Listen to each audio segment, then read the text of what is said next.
سلام به شما شنونده عزیز. امروز می‌خوایم یه نگاه عمیق‌تر بندازیم به برنامه‌های نقل و انتقالاتی لیورپول، موضوعی که خب با نزدیک شدن تابستون حسابی داغ شده. سلام. بله، خیلی بحثش هست. آره و خب لازمه اولش بگم که تحقیق و بررسی مطالب این برنامه رو دوست خوبمون آقای سهراب سرخیلی انجام داده. دستشون درد نکنه. منبع اصلیمون هم گزارشیه که تلگراف منتشر کرده و سایت طرفداری بهش پرداخته. قضیه اینه که لیورپول با مربی جدید آرنه اسلوت و انگار با یکی از بزرگترین بودجه‌های تاریخش داره آماده میشه برای تابستون شلوغ. هدف هم مشخصه، جنگیدن برای قهرمانی. خب این بحث بودجه خیلی جالبه. انگار یه تغییر رویه است نسبت به مثلا سال گذشته. دقیقاً مثل اینکه پارسال یکم منفعل بودن و حالا میخوان جبران کنن. آره، چون رقیبان بیکار ننشستن. ببین سیتی، آرسنال، حتی چلسی، نیوکاسل، ویلا همه دنبال تقویت خودشونن. نمیشه عقب موند. نمیشه واقعاً. خب اولویت ها چی هن؟ به نظر میرسه یه مهاجم نوک، یعنی یه شماره 9 جدید و یه مدافع مرکزی چپا تو اولویت اصلی باشن. درسته. این نیازها به خاطر جدایی‌های احتمالیه، هم برای اینکه خب تیم با تفکرات مربی جدید یعنی اسلوت هماهنگ‌تر بشه. توی دفاع اسم کیا مطرحه؟ ببین 2 تا اسم از بورنموت خیلی شنیده میشه. یکی دین هویسن، یکی هم میلوش کرکس. هویسن که انگار بند فسخ هم داره. آره، یه بند فسخ 50 میلیون پوندی داره که خب کار رو راحت‌تر میکنه. ولی مشکل اینه که تیمای دیگه هم میخوانش. رقابت زیاده. و کرکس؟ کرکس هم داستانش جالبه. مدیر ورزشی فعلی لیورپول مایکل ادواردز قبلا همین بازیکن رو برده بود بورنموت. عجب. آره، ولی الان قیمتش رفته بالا.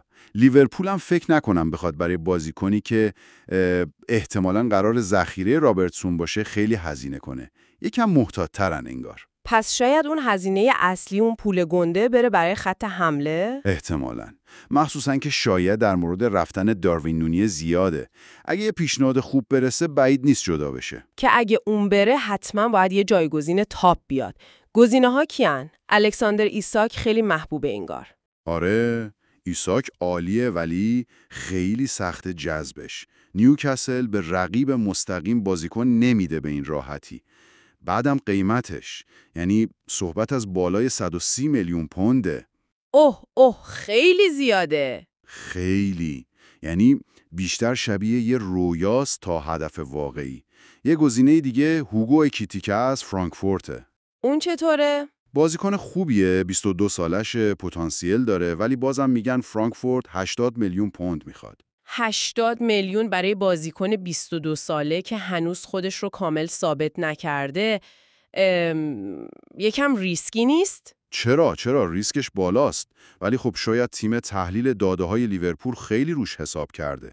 جالبه که یه اسم دیگه هم از بورنموت مطرحه، آنتوان سمنیو. اونم تیم تحلیل داده زیر نظر گرفتتش.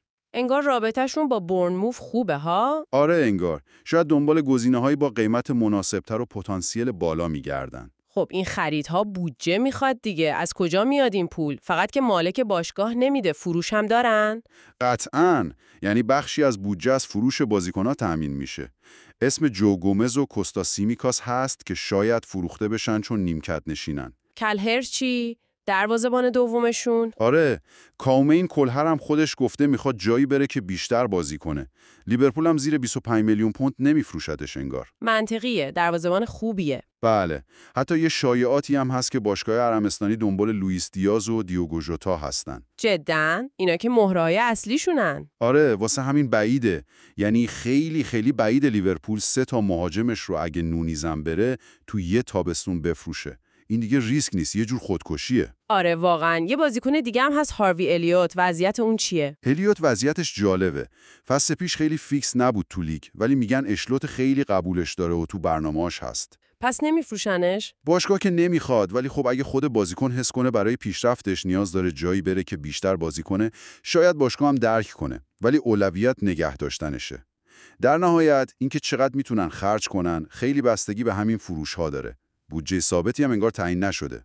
خب پس اگه بخوایم یه جمع‌بندی کنیم، لیورپول با یه بودجه قابل توجه، یکی از بزرگترین ها تو تاریخش، وارد بازار میشه. اولویت ها هم مشخصه، یه مهاجم نوک و یه مدافع چپ پا.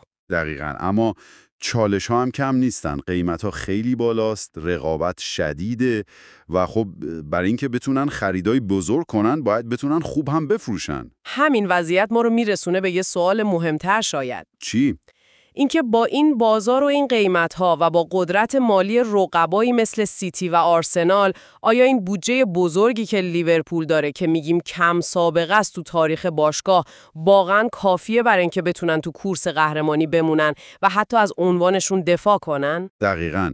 یا فقط یه تلاشه برای اینکه از قافله عقب نمونن تو بازاری که هر روز داره گرونتر و گرونتر میشه.